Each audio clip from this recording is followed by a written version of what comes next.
Hello, Internet. It is I, Malik Aaron, and welcome back to Box Office Predictions.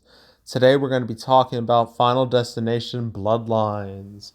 So, as usual, we're going to be going over the pros and cons. So, let's get to it. Pros. So, Final Destination. What is it? Well, it's a horror series that started 25 years ago in the year 2000. And between 2000 and 2011, there were five of these things. And the general premise of these movies is that the main characters, having a normal day, but then weird things start happening. And before they know it, disaster strikes. And we're talking massive disaster that kills a bunch of people, and these people tend to die in a very specific order. And then when it looks like the main character is about to die, suddenly the movie's like, hold on, none of that is real. That's all a vision, a premonition, if you will. So a vision of what's about to happen. The main character, obviously freaks out, and then they notice certain events happening, playing out the same way in the premonition. They're like, oh my God, people are about to die. I got to stop this. And so main character either stops the disaster or prevents the people who were supposed to die in the disaster, from dying, right? But Death, who is in these movies is an invisible force and the main antagonist, doesn't like that. And Death spends the rest of the movie killing off all the survivors one by one in very elaborate and unnatural ways. And then that's how these movies function. And all the movies here were financially successful from the first to the fifth. And it's interesting how from one through four, each movie had a bigger opening than the last, but with five, it fell off a bit, and I know exactly why that is because Final Destination 1, 2, and 3, they weren't received the greatest, but they were seen as okay horror movies, very much watchable horror movies. But the Final Destination, despite being the most financially successful, that movie is ass. And most people agree it is ass. Even the producer of the movie, I just read earlier, yesterday, said the movie sucked. So that should tell you a lot right there. So yeah, I do believe the reputation of the Final Destination, it's dumb they called it that because it means nothing. Because they made Final Destination 5 right afterwards. Yeah, the reputation of that, I think, had a negative impact on 5, as you can see with its box office domestically. Still made enough to be a success, but yeah, that dip domestically, that's probably the reason why the series was on ice for so long. Until this weekend with Bloodlines. But yeah, these movies have their fans. I'm one of them, very much one of them. I enjoy watching these movies, except the fourth, because it sucks. But I just like how they function, like the deaths and how you can see it's all like a domino effect with these deaths, like one little thing leading to another and another, and you want to see how these characters die. Sometimes the movie does intentional misdirect, and it's cool. It's really cool. This is definitely a horror series. This is not a turn your brain off type of horror movie. It's a your brain needs to be on. You got to be attentive. You got to pay attention to details and clues. That way you get the full experience. So yeah, the Final Destination was popular. They brought it back. So it definitely has brand recognition on its side. So brand recognition, brand name recognition, that's a pro. And the financial success of all the movies, that's a pro too. Another pro is that reviews for this movie are surprisingly spectacular, especially compared to the other movies. It's not even close. This movie has a 92% critic score, 91% audience score, and its cinema score is a B plus, which is very acceptable for a horror movie. That's well above average. So word of mouth is fantastic for this, which is really weird. It's comparable to the reviews of Saw X in comparison to the other Saw movies, where the reviews were so high that it kind of boggled the mind. But yeah, word of mouth is definitely helping this movie. It's fueling it, and yeah, obviously that's a pro because how can it not be? I mean, I'm looking at reviews now. Like the rest of these, for Final Destination 1 through 5, you got 40%, 52%, 44%, 28%. That's Final Destination 4, and 63% for Final Destination 5. So yeah, 92%. That's a huge jump. So yeah, word of mouth pro. Another pro is the fact that this weekend, this is pretty much the only like big movie coming out. I know there's Hurry Up Tomorrow, but nobody is watching that. No one really cares about it that much either. But Final Destination Bloodlines, it's the main movie of the weekend. Everything else is just like old, or it's just like not direct competition with this. I mean, I guess Sinners is direct competition, but that's been out for over a month, and it seems like both this and Sinners can exist together. They're not like killing each other. So yeah, there won't be any direct competition for this movie anyway until Bring Her Back, and that's not till like 2 weeks from now. So in terms of like direct competition, there's really nothing serious going on. Nothing that'll really harm this movie. So I'll label that as a pro. Another pro is that there's an important member of the cast here, and that is the late Tony Todd, who died last November. And this is his final movie. So this is it.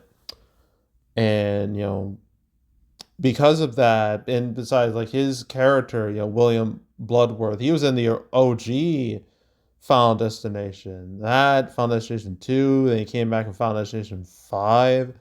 So he's kind of synonymous with this series as like a recurring character throughout these movies. And when it comes to time like in horror movies, like you either think of Candyman or you think of Final Destination. So having Final Destination Bloodlines being like his final role, I think that will help this movie a little bit. It won't have the same impact as, say, Paul Walker's death with like Fast Furious 7, or Heath Ledger's death when it came to like The Dark Knight. Won't have that level of impact, but we'll have like a level of impact like anyway. It just won't be as big in comparison. But I still think fans will definitely want to watch the movie just to see his final, moments like on film before his tragic death. So, yeah, I will definitely label, this being Tony Todd's final movie. I'll label that as a pro. Another pro is preview numbers are great, like 5.5 million. I mean, that's a really good result, especially compared to like a lot of horror movies we've had this year. I mean, this is better than Sinners, actually. And Sinners, I gotta find it. Sinners 2025, yes. For comparison's sake, that had a preview number of 4.7 million, and that opened with like 48 million. Granted, I know this is kind of apples and oranges because Sinners is an original movie.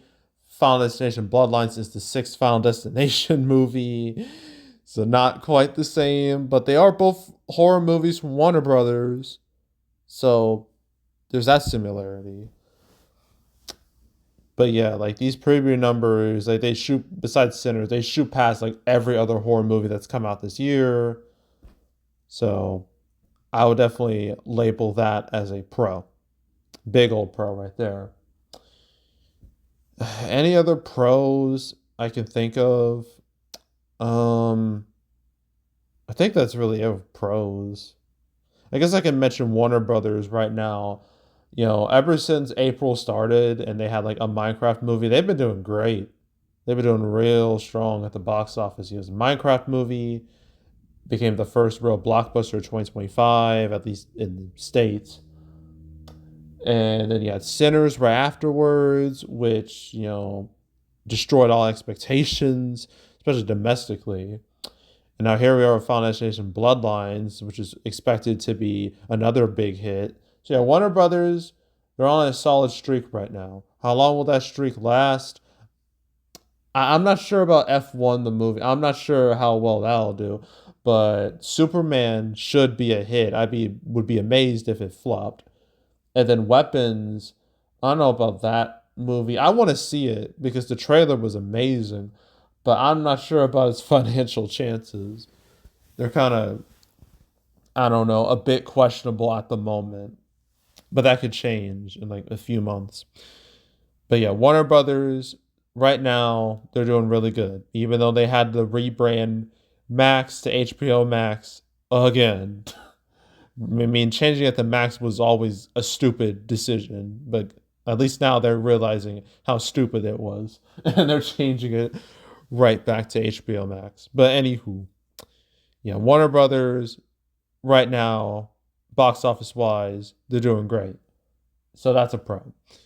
When it comes to cons, I can't think of anything serious except the fact that next weekend is Memorial Day weekend. You got two big movies coming out in the form of Lilo and Stitch and Mission Impossible Final Reckoning. Sure, this, there's no direct competition there, but those are still two big movies, and they're gonna crush everything underneath them.